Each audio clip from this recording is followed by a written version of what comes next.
Hey guys, thanks for tuning in to another video on ForgottenWeapons.com. I'm Ian McCollum, and I'm here today at RIA taking a look at a very scarce pre-Civil War American Martial revolver. This is a Savage and North figure 8 revolver, so named for the very obvious figure 8 thing hanging off the bottom of the gun. Now, this comes from one of the older firearms manufacturers in the U.S. The company started as Simeon North in the 1790s, started manufacturing guns in Berlin, Connecticut.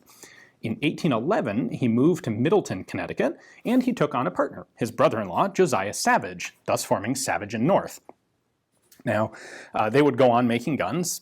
In 1831, Josiah Savage died, and at the same time, Simeon North decided to retire. And that left the company in the hands of their two sons, Edward Savage and James North. Now, James North the two of them would run the company until 1856 when James North died. By that time, his son Henry North was also working for the company. He wasn't a partner in it, but he was working for him. And he patented this sort of toggle action revolver system. So let's go ahead and take a closer look at this, and because it's a mechanically fairly interesting gun. Fundamentally, what we have here is a 6-shot 36 caliber revolver.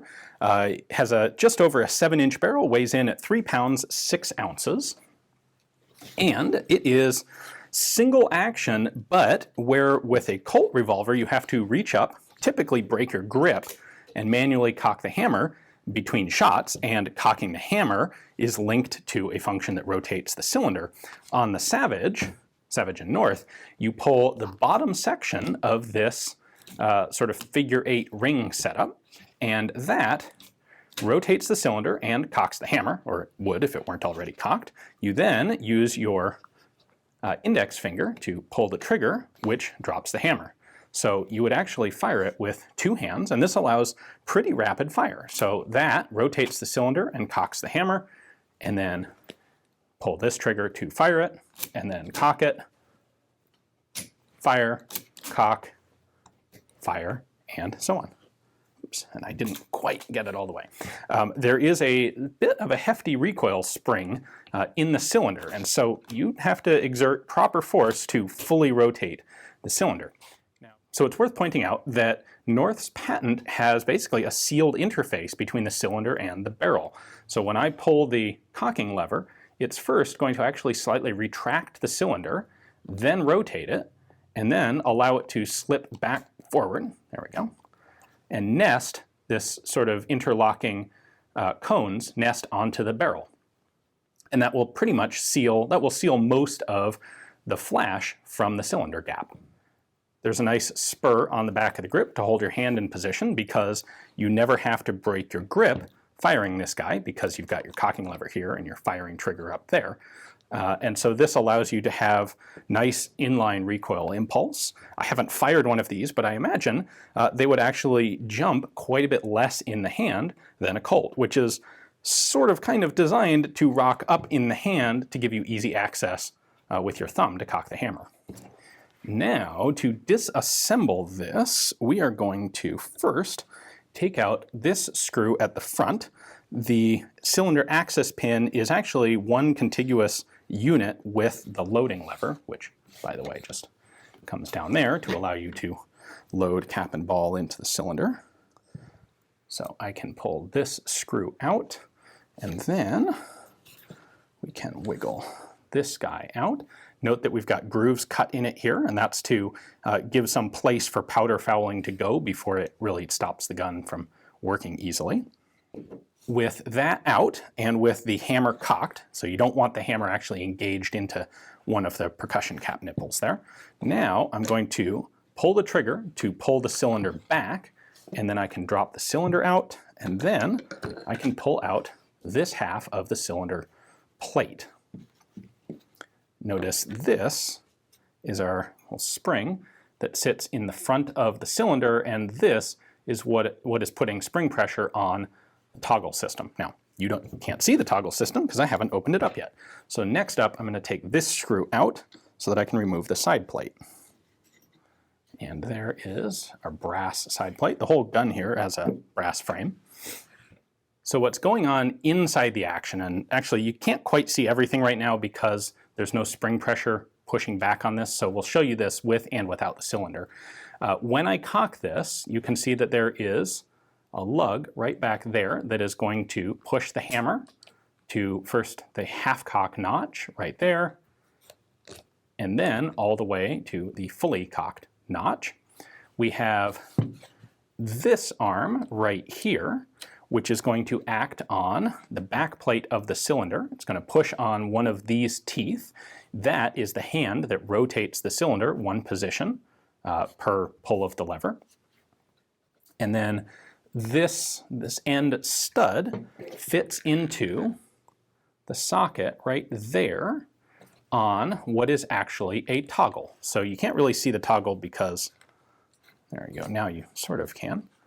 Let me put the cylinder back in and you can see a little better idea of how the whole thing actually works.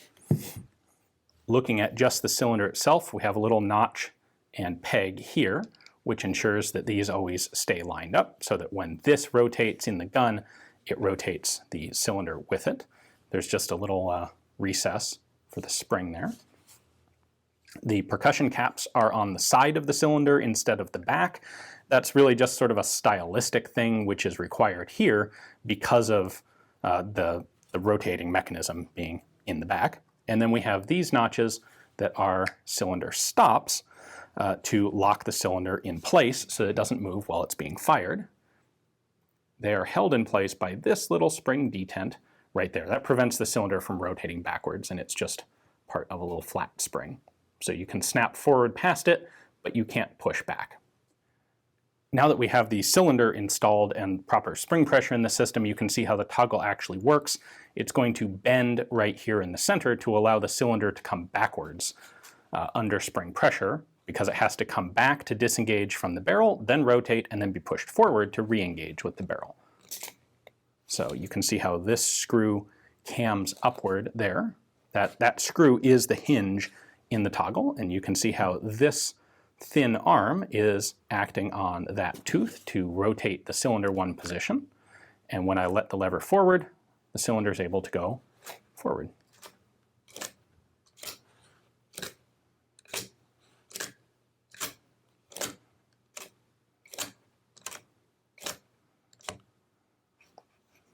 And there you have it. Now, what actually happened to these? Well, in June of 1856, the company sent one of them down to the Washington Arsenal for testing. Like, hey, we've got a cool revolver. I bet you'd like it. Try this one out. They put all of 50 rounds through it. It performs pretty darn well. And they go, that's a nice revolver. We'll buy 100 at $20 a piece with all the accoutrements, the loading tools and everything. Those 100 are delivered almost exactly a year later in June of 1857. They're eventually issued out to the cavalry.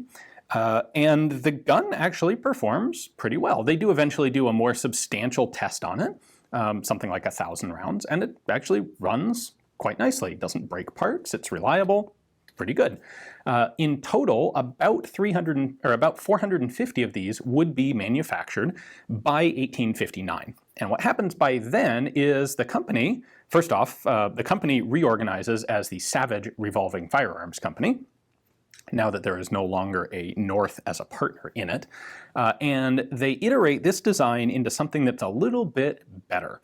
And that would be the Savage Navy revolver, which I have a separate video on. The Savage Navy would go on to sell something like 13,000 copies to the US military and another 11,000 on the commercial market, and be really quite successful, and actually ended up being used on both sides of the US Civil War. So if you're interested in following this story, I will have a link to my Savage Navy video in the end cards immediately following this conclusion, as well as down in the description. Hopefully you guys enjoyed taking a look. These are obviously very scarce today. Thanks for watching.